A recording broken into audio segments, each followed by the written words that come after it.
मंच पर विराजमान न्यायमूर्ति श्रीमान अरुण कुमार जी मिश्र, न्यायमूर्ति श्रीमान कमलेश्वर जी, श्रीमान आलोक कुमार जी, बहन नीरजा जी, प्रकाशक महोदय और सभागृह में उपस्थित सम्माननीय बंधुओं, आदरणीय बहनों, एक पुस्तक के विमोचन के इस अवसर पर हम लोग एकत्रित हैं और पुस्तक है सारे इस राम मंदिर के विषय में जो न्यायालयों का निर्णय, उस संबंध में जो पक्ष रखे गए उससे संबंधित। 1528 में यह मंदिर टूटा और लेकिन इसके पहले भी 4 बार टूट चुका था। ये चौथी 5वीं बार टूटा था और उसके ऊपर एक ढांचा, इसको मस्जिद कुछ लोग कहते, बाद में डिस्प्यूटेड स्ट्रक्चर कहते, वो वहां था। ऐसे बहुत सारे स्थान देश भर में हैं जिन स्थानों पर पहले कभी मंदिर थे, लेकिन आक्रमणकारियों ने वहां पर मंदिर तोड़ दिए और यह सिलसिला लगभग 1000 वर्षों तक चला। अगर मीर कासिम से लगाएंगे तो और थोड़ा ज्यादा हो जाता है, गजनी से लगाते हैं तो 800 वर्ष तक। और इस बात के पर्याप्त प्रमाण भी है, बहुत सारे प्रमाण तो फरमान के ही है कि मंदिर तोड़ दिया जाए। वो आज यहाँ समय नहीं है, आप इतिहास में देखिए तो इतिहास में आपको फरमान मिल जाएंगे कि मंदिर तोड़ दिए जाएं। फला तारीख को फरमान जाता है मंदिर तोड़ दिया जाए, मंदिर तोड़ दिया गया और फरमान तामील हुआ, उसका भी जवाब आ जाता है। यह भी डॉक्यूमेंटेड है कि वहां पर मंदिर तोड़ दिया गया और वहां पर मस्जिद बना दी गई। लेकिन स्वतंत्रता के बाद हिंदुओं के मन में था कि शायद हमारे स्थान वापस मिल जाएंगे, वो नहीं मिले। और नहीं मिले तो हिंदुओं के मन में स्वाभाविक रूप से एक बड़ा क्षोभ था और वह क्षोभ धीरे धीरे राम मंदिर के प्राप्ति के संघर्ष के रूप में वो प्रकट हुआ। एक बड़ा आंदोलन चला, ये हम सब लोग जानते हैं। 1984 से आंदोलन प्रारंभ हुआ तो भिन्न भिन्न प्रकार के कार्यक्रम होते थे, शिला पूजन है, कार सेवा है, दिल्ली की बड़ी भारी एक वोट क्लब की और रैली थी, संतों के सम्मेलन होते थे। क्योंकि सारे देश भर में एक ऐसा वातावरण बना कि लोगों को लगने लगा नहीं भाई, राम मंदिर हिंदुओं को मिलना चाहिए। इस सारे आंदोलन में जो लोग सामने आए और जिन्होंने संघर्ष किया, उनमें महंत अवैधनाथ जी, रामचंद्र परमहंस, स्वामी सत्यमित्रानंद जी, श्रीमान अशोक जी सिंघल, मोरोपन जी, आचार्य गिरिराज किशोर जी, ये सब लोग थे। हजारों लाखों कार सेवक कार सेवा के लिए भी जाते थे और इस सारे उसमें शहीद भी हो जाते थे। पर सारा इतिहास आप लोगों ने सुना और एक दिन ढांचा टूट गया, बाद में फिर मुकदमे चलते रहे, केस चले, फिर अंततोगत्वा कुल मिला करके सर्वोच्च न्यायालय ने निर्णय दिया और मंदिर का काम प्रारंभ हुआ। यह मंदिर निर्माण को एक सामान्य मंदिर निर्माण की घटना नहीं है। एक तो बात यह है कि सारे विश्व में बहुत सारी घटनाएं होती हैं। कुछ लोग कहते हैं इतिहास को क्यों बार बार निकालते हैं, लेकिन इतिहास एक ऐसी बात है कि जिसको कोई भी कम्युनिटी कभी भुला नहीं सकती। हाँ, ये बात सच है कि इतिहास को लेकर के क्रिया प्रतिक्रिया न हो, रिएक्शंस न हो, ये तो समझ में आता है, लेकिन इतिहास भूलने की वस्तु कभी भी नहीं होती। इतिहास तो याद रखने के लिए ही होता है। और इतिहास हम इतना समझते हैं कि वो इतिहास में जो खराब घटनाएं हैं उनकी और पुनरावृत्ति न हो।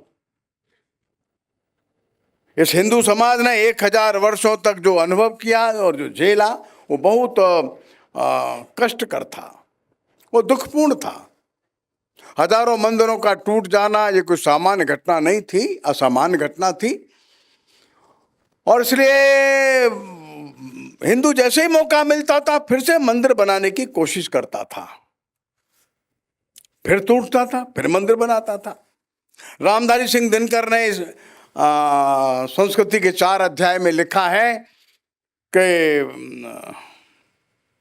बाहर के आक्रमणकारी बार बार मंदिर तोड़ते थे और अवसर मिलते ही हिंदू समाज फिर से वहां पर नया मंदिर निर्माण करने की कोशिश करता था। कोई बात ऐसी थी कि आक्रमणकारी हिंदू समाज के अंदर फिर से वही मंदिर बनाने की भावनाओं को तोड़ न सका। यह महत्वपूर्ण बात थी। 500 वर्ष के बाद, 600 वर्षों के बाद, सोमनाथ को तो टूटे हुए 900 वर्ष हो गए। कोई बात तो ऐसी थी कि टूटे हुए खंडहर के ऊपर फिर से मंदिर बनाने की भावनाओं को तोड़ न सके। इतिहास साक्षी है कि वहां पर मंदिर बना है, और मंदिर केवल कुछ लोगों ने बना दिया ऐसा नहीं, और एक बड़े मंदिर की आवश्यकता थी, कमी थी, ऐसा भी नहीं है।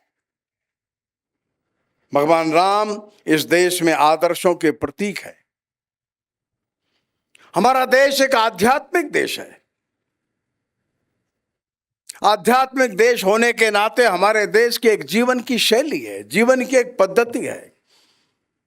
हमने जीवन को, सारी प्रकृति को, मनुष्यों को, जीव जगत को, चर और अचर को एकात्म भाव से देखा है, और उसके कारण से जीवन में कुछ मूल्यों का निर्माण हुआ है। वो जो जीवन के आदर्श और आदर्शों के भी जो आदर्श हैं वो राम हैं, और राम को लोगों ने मन में गहराई से बिठा लाया। मंदिर टूट गए, कोई बात नहीं, लोगों के मन में राम बैठे थे, और इसलिए रामलला छोटा छोटा विग्रह लोगों ने अपने अपने घर में स्थापित कर लिया। बड़ा मंदिर टूट गया, जाने दो, कोई दिक्कत नहीं थी। अब राम हर घर में थे। राम पर गीत बनने लगे। बच्चे का जन्मदिन होता था तो राम का जन्मोत्सव मनाते थे। बेटे का विवाह होता था तो लगता था राम का ही विवाह हो, सारे गीत राम के विवाह के चलते थे। बेटी विदा होती थी तो सीता विदा हो रही है, ऐसे ही गीत थे। घर में वधू आ रही है तो वधू का आगमन ऐसे ही होता था जैसे कि घर में सीता का आगमन हो रहा हो। राम घर घर, घट घट, व्यक्ति व्यक्ति के हृदय में गहरे बैठ गए। राम जो है वो साक्षात धर्म के रूप थे। राम धर्म के ज्ञाता थे, राम धर्म के व्याख्याता थे, राम धर्म के संरक्षक माने गए, धर्म के धुरीण माने गए। और राम को कहा गया कि राम जो है साक्षात अवतार है धर्म के। राम विग्रहवान धर्म है, अर्थात धर्म स्वयं रूप धर करके राम के रूप में प्रकट हो गया है। ऐसा लोगों के मन में गहरा बैठ गया। ऐसा क्यों बैठ गया? क्योंकि राम का परिवार, राम का वंश, जो रघु का वंश है, इसने बहुत सारे आदर्शों की स्थापना की है। वो आदर्श इतने गहरे हैं कि हजारों वर्ष बीतने के बाद भी लोगों को उनका विस्मरण नहीं होता। बार बार स्मरण करने से उन आदर्शों के ऊपर चलने की प्रेरणा मिलती है। राम स्थित प्रज्ञ है, जिसका वर्णन कृष्ण करते हैं गीता में। राम उसको जी के दिखाते हैं। अभी सायंकाल का तो समय है। दशरथ ने राम को बुला करके कहा है कि हम तुम्हारा राज तिलक करेंगे, कल का अच्छा शुभ मुहूर्त निकला है। राम निश्चिंत भाव से चले जाते, बहुत आनंद में नहीं आए। अभी एक दिन पूरा बीता नहीं है कि अगले दिन उनको पता लग गया कि अब तो वनवास जाना है। दशरथ ने नहीं कहा, आलोक जी बता रहे थे, वो कैकेयी ने बताया है तुम्हारे पिता की ऐसी इच्छा है, वो वचन है, वह ठीक इतना पर्याप्त है। राम तुरंत चल देते हैं, और जो सामग्री सारी रखी है चारों तरफ महल में उनके राज्याभिषेक के लिए, उसकी तरफ देखते भी नहीं। वो अच्छा बस मैं माँ से, कौशल्या से अनुमति लेता हूँ, सीता को बताता हूँ, और तैयार होकर के निकल जाते हैं। 1-2 घंटे के अंदर ही राम वनवास की तैयारी कर लेते। राज्याभिषेक चक्रवर्ती सम्राट का पुत्र राज्याभिषेक के लिए आनंद में डूब नहीं जाता है, 14 वर्ष के वनवास की खबर सुनकर के परेशान नहीं होता, लेश मात्र भी इसके मन के ऊपर असर नहीं होता, इसका नाम राम है, ये वृत्ति राम की है। अब देखिए, चक्रवर्ती सम्राट का बड़ा बेटा है जिसको राज तिलक होने वाला था, गंगा के किनारे खड़ा है, सीता जी और लक्ष्मण साथ में है, नदी पार करनी है, वो नाव वाला है। राम ने निर्देश आदेश नहीं किया है, हुक्म नहीं दिया, राम ने बड़ी विनम्रता से, देखिए स्वभाव देखिए राम का, राम केवट से नाव मांगते हैं, मांगी नाव मांगी है, लेकिन उस समय की डेमोक्रेसी देखिए, लोकतंत्र देखिए, सामान्य नाव चलाने वाले केवट का भी अधिकार देखिए आप, मांगी नाव न केवट आना, वो रिफ्यूज कर देना, मैं नहीं आऊंगा, मांगी नाव न केवट आना, केवट नहीं नहीं नहीं, पहले मेरी बात मान जाइए आप, तब मैं आता हूं। हजारों साल पहले चक्रवर्ती सम्राट का बेटा एक नाव वाले को बुलाता है और नाव वाला आता नहीं है, कहता है नहीं, पहले मेरे कंडीशन, मेरी शर्त मान लीजिए, तब मैं नाव में चढ़ने को करूंगा। राम के स्वभाव ने उसको अधिकार दे दिया है, रघुवंश के राजाओं ने एक सामान्य व्यक्ति को यह अधिकार दिया हुआ है। रघुवंश के राजाओं की विनम्रता, शालीनता देखिए आप, कैसे व्यवहार करते हैं। मनोहरा पर्रिकर चीफ मिनिस्टर थे, एक दिन एक किस्सा बता रहे थे हमको, बोले ऐसा हुआ, मैं स्कूटर पर जा रहे थे गोवा में, तो एक चौराहे पर रेड लाइट थी, हम थोड़ा खड़े हुए, बगल में गाड़ी आके खड़ी हुई, हमारा स्कूटर थोड़ा टकरा गया उस गाड़ी वाले से, कार वाला, वो गाड़ी चला रहा लड़का नौजवान उतर करके आया, हमको लगा डांटने,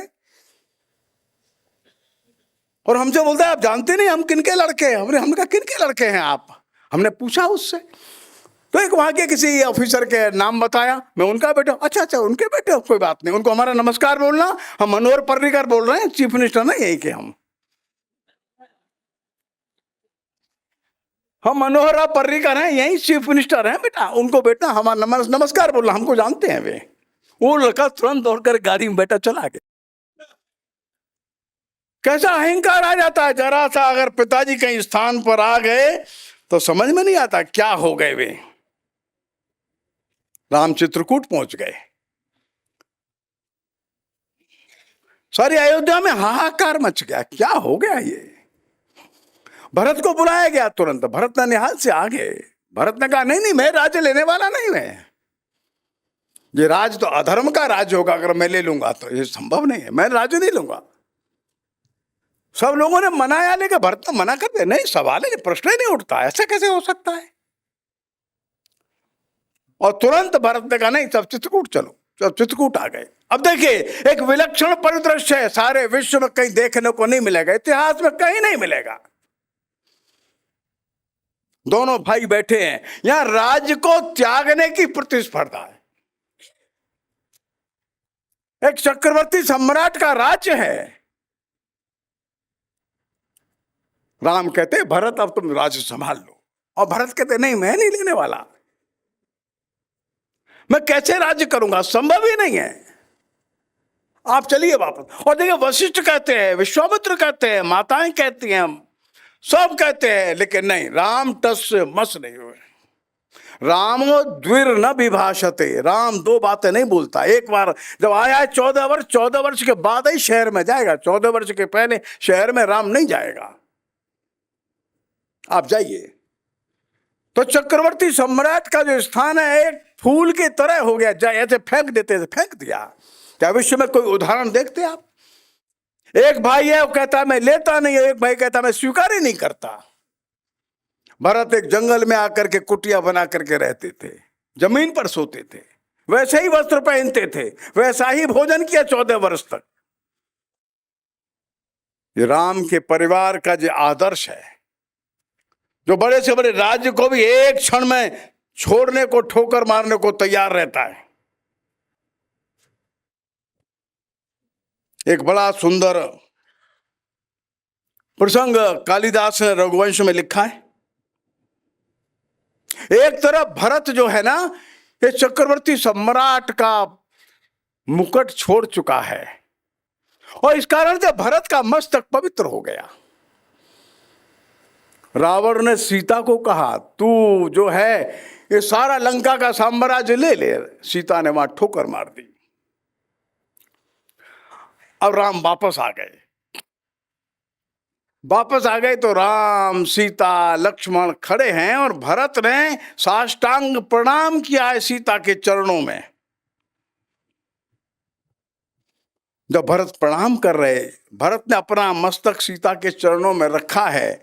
इस विषय का वर्णन रघुवंश में कालिदास ने किया है और कालिदास कहते हैं, एक और चक्रवर्ती सम्राट का राज्य मुकुट त्यागने वाला ये मस्तक भरत का, और लंका के स्वर्णमयी लंका को त्यागने वाले, ठोकर मारने वाले चरण सीता के, दोनों एक दूसरे को पवित्र कर रहे हैं। ऐसा मिलन है ये। अन्योन्य पावनम भूत उभयम समेत्य, the head of Bharat that had declined the crown of Ayodhya and the feet of Sita that had rejected Lanka when offered by Ravan, both mutually sanctified, made pavan the other. अर्थात एक दूसरे को दोनों पवित्र कैसे कर रहे हैं, इसका वर्णन रघुवंश में कालिदास ने किया है। दोनों की पवित्रता को वह सुंदर ढंग से वर्णन करते हैं। लोकतांत्रिक मूल्यों की चर्चा आज बहुत चलती है। तब दशरथ को ध्यान में आया कि भरत राम को युवराज का पद दे, राज सिंहासन नहीं, युवराज का, युवराज के पद पर आसीन कर देते हैं। जब दशरथ के ध्यान में आया तो दशरथ ने सब राजाओं को बुलाया है। सब राजाओं को बुला करके दशरथ ने पूछा है, सब बड़े बड़े प्रमुख लोग सबको बुला करके पूछा है, भाई क्या मत है आपका, हमारे मन में तो ये आया है, अगर आपके मन में कुछ और बात हो तो आप बता दीजिए। इसका सुंदर वर्णन जो है वो वाल्मीकि ने किया है। मैं उस वर्णन को नहीं करता हूं, लेकिन आपके पास अगर समय मिले तो अवश्य आप पढ़िए। The king summoned various prominent citizens who resided in various towns and also those who hailed from various other provinces. सबको बुला करके बैठा लाया। बताइए, मेरे मन में बात आई थी, मैंने आपके सामने रखी है। This is what I have thought. If you find this decision to be well deliberated, then please approve my decision. Otherwise, tell me what I should do. हजारों साल पहले वो चक्रवर्ती सम्राट अपने बेटे को केवल युवराज पद पर आसन करना चाहते, लेकिन ये पूछ करके, परामर्श करके, अकेले निर्णय नहीं कर रहे। कर सकते हैं, करते नहीं। तो आलोक जी ने रेफरेंस दिया, बताया विभीषण आ रहा है, साथ में लोग हैं। अब द्वंद्व हो गया। कुछ लोग अरे नहीं, ये रावण के पास से आ रहा राक्षस लोग है, धोखा देगा, कुछ करेगा, गड़बड़ करेगा, नहीं नहीं नहीं, अब लेना नहीं, मार देना। राम जो है कॉन्सेंसस बनाते हैं। राम जो है सबसे परामर्श करते। तो कुछ कहते हैं मत लो, कुछ कहते हैं नहीं नहीं ले लो। हनुमान जी कहते हैं नहीं नहीं मैं बताता हूं ले लो, मैं देख करके लंका में आया हूं, ये अच्छा आदमी है, ये भला आदमी है। सबकी सहमति होने के बाद राम जो है विभीषण को ले लेते। अर्थात हम जहां भी हैं, जिस भी स्थान पर हैं, हमारे साथ के 5, 7, 10, 15 लोग हैं, उनके साथ हमारी सहमति बनती है, तब निर्णय करने की प्रवृत्ति कब से चली आ रही है, या आज नहीं बन गई। राम उसके प्रतीक है। अब देखिए, अंतिम दिन युद्ध होने वाला है, युद्ध के लिए सेना पूरी तैयार है। अचानक राम के मन में आया, एक बार और पूछ लेते हैं। जामवंत को बुलाए, जामवंत सबसे बुजुर्ग है। जामवंत भाई बताओ, भाई क्या तुम्हारा मतलब, कर दिया जाए आक्रमण? जामवंत कहते नहीं, रुकिए। राम ने कहा क्यों? नहीं, एक मौका और दीजिए, हो सकता है रावण मान जाए, फिर इतनी बड़ी सेना का संहार नहीं होगा, ये तो बच जाएगा। राम तुरंत कहते हैं बिल्कुल ठीक। किसको भेजे? आओ अंगद को भेजो। तो वो सारे युद्ध की तैयारी होने के बाद हमारे एक सहयोगी ने ये कहा, नहीं अभी रुक जाओ, तो रुक जाओ। फिर अंगद जाता है, बातचीत करता है, यदि परिणाम कुछ निकलता नहीं, उसके बाद भी राम जो है अपने सहयोगियों के साथ परामर्श करके, विचार करके, सर्वसहमति बना करके आगे बढ़ते हैं। ये राम ने कब से ट्रेडिशन डाला है, ध्यान में रखिए। अपने मित्रों की, सहयोगियों की जो बात मानता है वो राम है, और सहयोगियों की, मित्रों की बात नहीं मानता, उस वृत्ति का नाम रावण है। ऐसा क्यों? मंदोदरी समझाती है, ये मानता नहीं। विभीषण समझाता है, ये मानता नहीं। अब एक सुंदर प्रसंग मारीच का है। जब मारीच को इस रावण ने कहा, तू चला जा, जा, ये सोने का हिरन बन के ऐसे कर, ऐसे करना, और राम जाएंगे मारने, इतने में मैं सीता को लेके आ जाऊंगा। तो ये समझाता है, ये मत करो भाई। इसका वर्णन भी वाल्मीकि ने बहुत सुंदर ढंग से किया है। मारीच जो है इसको समझाता है, ऐसा मत करो। तो मारीच कहता है, रावण सुनो, मीठी मीठी बात कहने वाले बहुत लोग होते हैं, ध्यान में रखना, लेकिन जो आवश्यक है, जरूरी है, लेकिन अप्रिय है, ये बात कहने वाले लोग कम होते हैं, ध्यान रखना। क्या कहता है? सुलभाहा पुरुषा राजन सततम प्रियवादनः। प्रिय लगने वाली बात बार बार कहते हैं हमारे आसपास में आकर के, ऐसे लोग बहुत सुलभ है। सुलभाहा पुरुषा राजन सततम प्रियवादिनः। अप्रियस्य, जो अप्रिय है, चपथ्यस्य, जो योग्य है, वक्ता श्रोता च दुर्लभ। एक कहने वाला भी मुश्किल से मिलता है और सुनने वाला भी मुश्किल से मिलता है। रावण, ये बात तुम ध्यान में रखो। रावण कहता नहीं, जो मैं कह रहा हूं वही कर तू। बेचारा परेशान है मारीच। कहता देख, या तो तू राम के हाथ से मरेगा, नहीं तो मेरे हाथ से मरेगा। राम के हाथ से हो सकता है बच जाए, अगर तू मेरी बात नहीं मानेगा तो तू अभी मर जाएगा। मृत्यु ध्रुवो यदि मया विरुद्धतः, मेरे विरुद्ध जाएगा तो तेरी मृत्यु अभी तय है। बोल क्या करेगा? अब जिसको लगता है अगर अब मरना ही है तो अभी तो मरने को टाला जाए, और दूसरा जब मरना ही है तो इसके हाथ से क्यों मरूं, राम के हाथ से ही मरूंगा। रामादपि च मर्तव्यम मर्तव्यम रावणादपि। राम के हाथ से मरूं और रावण के हाथ से मरूं, इस दोनों में अगर चॉइस है तो मर्तव्यम वरम रामो न रावण। अगर मरने के बारे में मेरी चॉइस ही है तो इसके हाथ से क्यों मरूंगा? मैं राम के हाथ से ही मरता हूं। चलो, अब देखिए, बाद में वो किस्सा लंबा है, लेकिन वो मारीच भी कहता है, कैसा मेरा भाग्य है, देखिए मैं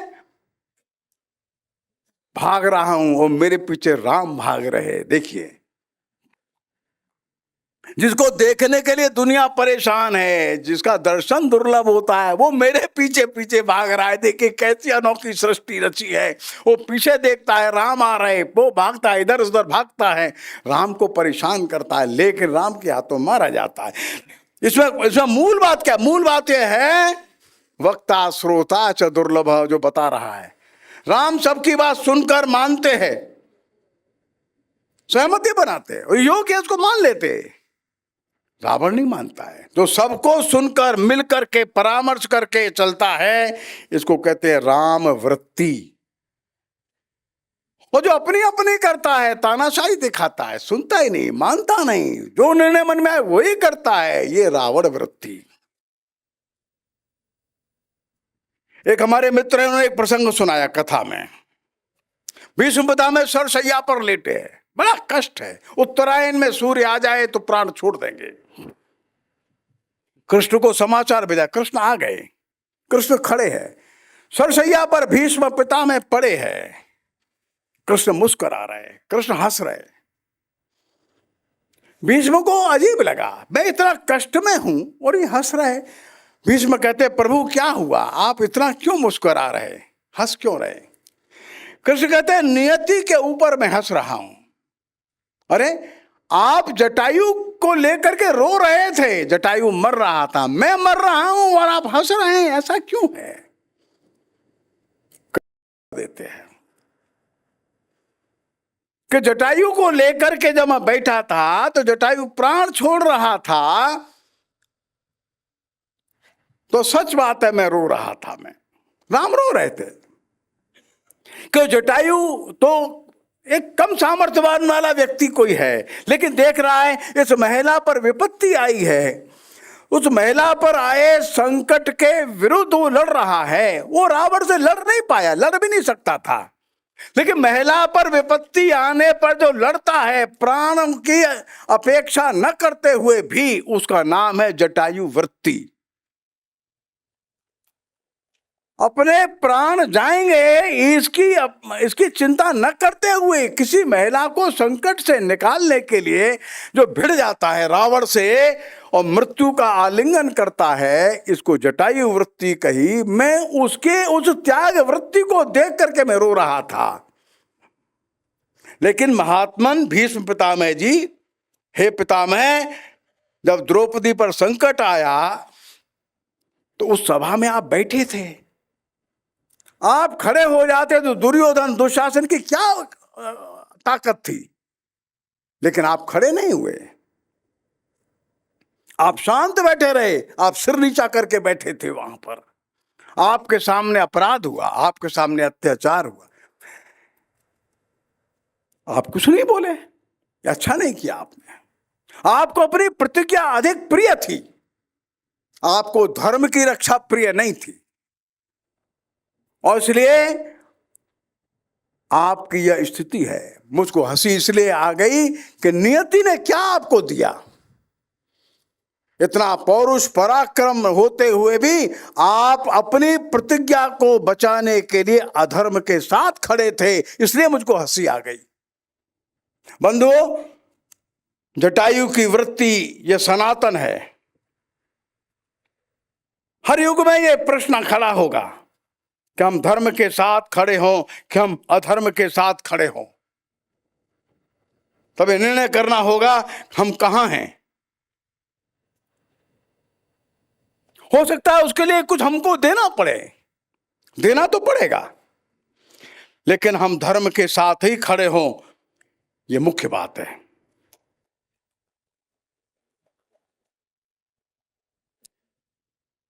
दो प्रसंग ऐसे आते हैं राम के जीवन में, राम को लगता है कि शहर में जाना उचित नहीं है, मेरे को वनवास मिला है। जब बाली मर गया, सुग्रीव का राज्याभिषेक होने को है, राम लक्ष्मण को कहते जाओ शहर में अंदर जाओ, इसका राज्याभिषेक करो। सुग्रीव कहता है आप नहीं चल, नहीं हम नहीं जाएंगे, हमको वनवास मिला है, हम यहीं बैठेंगे, आप जाओ। तो लंका में रावण मर गया, और जब विभीषण का राज्याभिषेक का प्रश्न आया तब फिर विभीषण ने कहा महाराज आप नहीं चल, नहीं हम नहीं जाएंगे, आप जाइए। कौन देखने वाला था? अयोध्या से हजारों मील की दूरी पर आप बैठे हैं, और राम चले भी जाते तो किसी के मन में कोई प्रश्न आने का विषय भी नहीं था। लेकिन नहीं, राम जो है दोनों प्रसंगों पर अपने वचन का स्मरण करते हैं, अपने वचन को तोड़ते नहीं। राम करुणा के सागर है। राम जानते हैं किसके मन में दुख है, किसके मन में कष्ट है, कहां वेदना है, किसको ध्यान में रखना। जब वापस लौटे आए हैं तो राम को समझ में आ गया कि सबसे ज्यादा दुखी प्राणी अयोध्या में कोई है तो कैकेयी है। कैकेयी मिलने नहीं आई, कैकेयी संकोच में बैठी है। तो राम को ध्यान में है। राम कौशल्या के पास नहीं गए, राम कैकेयी के पास गए। राम को मालूम है कि कैकेयी के मन में जो पीड़ा है वो असहनीय है। हाँ ठीक है, एक क्षण को कैकेयी के मन में कुछ बात आई थी, वो क्षण भर। कैकेयी तो राम को कौशल्या से ज्यादा प्रेम करती थी, लेकिन मंथरा ने जो इसके मन में बात डाल दी, इसके कारण से कैकेयी का मन जो है वो ऐसा हो गया। वो क्षण भर का है, वो दिन दो दिन का ही प्रसंग है बस। कैकेयी को अपनी भूल का आभास हो गया, लेकिन कर क्या सकते, कुछ नहीं। युग युग तक चलती रहे कठोर कहानी, रघुकुल में भी थी एक अभागन रानी। राम जो है कैकेयी के पास गए और कैकेयी को मना करके आए। सबसे पहले कैकेयी के चरणों में जाकर के बैठ गए। राम भी रोते हैं, कैकेयी भी रोती है। कैकेयी का मन जो है ठीक हो गया। हम सबके परिवारों में, घरों में प्रसंग छोटा मोटा हो जाता है, तो जिसके मन में दुख है, जिसके मन में कष्ट है, जिसके मन में समस्या है, उसके पास जाकर के बैठना, तब घर चलता है। राम ये बात बताते हैं, ठीक है। अब कैकेयी की गलती को बार बार बताने और दोहराने से कुछ बात बनेगी नहीं। घर को बनाना है तो कैकेयी की जो वृत्ति है, जो मंथरा ने डाली है, इसको घर से दूर रखो। चारों तरफ मंथराएं तो घूमती है। मंथरा भी एक स्वभाव है, ध्यान रखिए। हर घर में कलह करा देने का स्वभाव, उसका नाम मंथरा है। और भ्रमित हो जाती है बुद्धि जहां, इस भ्रमित बुद्धि का नाम कैकेयी है। अपने कोई बात हमेशा ध्यान में रखनी है। दशरथ की 3 पत्नियां हैं, लेकिन राम ने एक पत्नी का व्रत लिया है, और बाद में आगे चल करके यह व्रत ऐसा हुआ, इस देश में सर्वमान्य हो गया।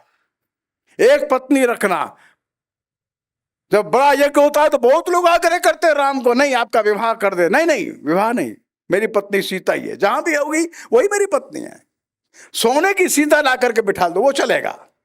दूसरा विवाह करने को राम किसी भी बात पर तैयार नहीं हुए। बंधु और बहनों, राम इस देश के महानायक है।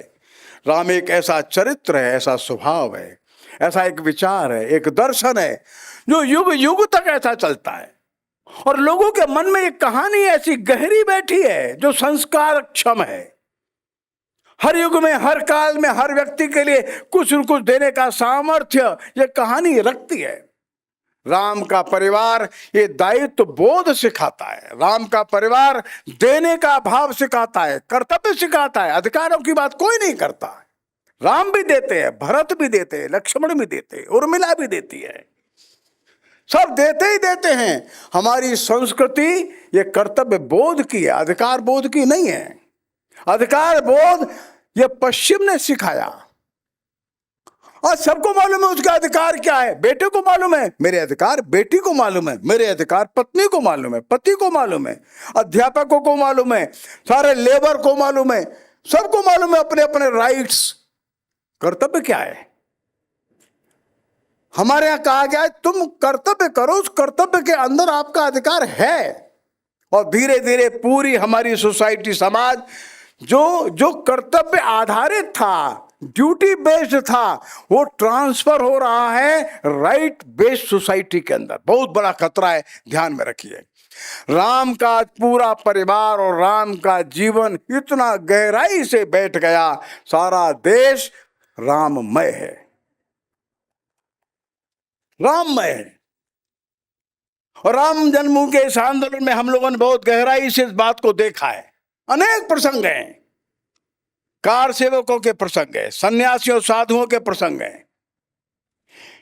जब ये आंदोलन चल रहा था, 90-91 की बात रही होगी, एक स्थान पर मैं वामदेव जी महाराज का प्रवास करा रहा था। एक सकरी सी गलियों में जाना था, स्कूटर पे बैठाल करके स्वामी वामदेव जी महाराज को मैं लेकर के जा रहा था।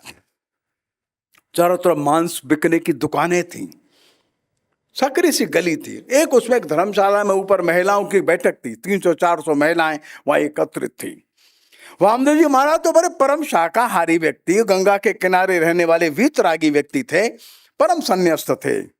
हमसे बोलते, अरे कहाँ कहाँ तू हमको घुमाएगा, हम जीवन में कभी ऐसे स्थानों पर नहीं गए, हमने गंगा किनारा भी नहीं छोड़ा। पर अंत में कहते चलो कोई बात नहीं, राम का मंदिर बन जाएगा, हम ये भी देख लेंगे, सब जाने थे। 90, 91, 92 जो कार सेवा चली, उस कार सेवा के समय हजारों लाखों कार सेवक आते थे। एक एक आश्रम में 5-5 हजार, 10-10 हजार कार सेवक आ जाते थे। अभी नृत्य गोपाल दास जी के यहाँ एक संस्मरण मेरे को सुनने को मिला। ऐसा था, नृत्य गोपाल दास जी की मणिराम छावनी थी, उस छावनी के अंदर 10 हजार कार सेवक आ गए। चारों तरफ कार सेवक ही कार सेवक, भोजन चलता रहता था, लोग आते जाते रहते थे। कोई जूता चप्पल पहन के वहां घूम रहे, वहां घूम रहे, यहाँ चढ़ गए, रसोई के पास आ गए, सब तो वहां के जो प्रबंधक थे उनको बड़ा अजीब लगता था, वो बनाते थे, व्यवस्था बन नहीं पाती थी। बाद में नृत्य गोपाल दास जी के पास जाकर के उन प्रबंधकों ने कहा, महाराज जी हम बहुत कष्ट में। क्या कष्ट है तुमको? ये कार सेवक कहां कहां घूमते, हमको समझ में नहीं आता, हम नियंत्रण नहीं कर पा रहे, क्या करें? नृत्य गोपाल दास जी थोड़ी देर को गंभीर हुए और बाद में बोलते हैं, तुमको मालूम नहीं है, ये राम जी का घर अच्छा बन जाए इसके लिए अपना घर छोड़ करके आए हैं।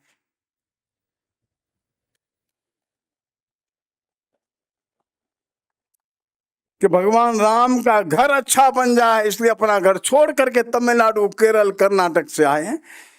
ये जहां जाए वहां जाने दो, ये सब पवित्र लोग हैं, चिंता मत करो।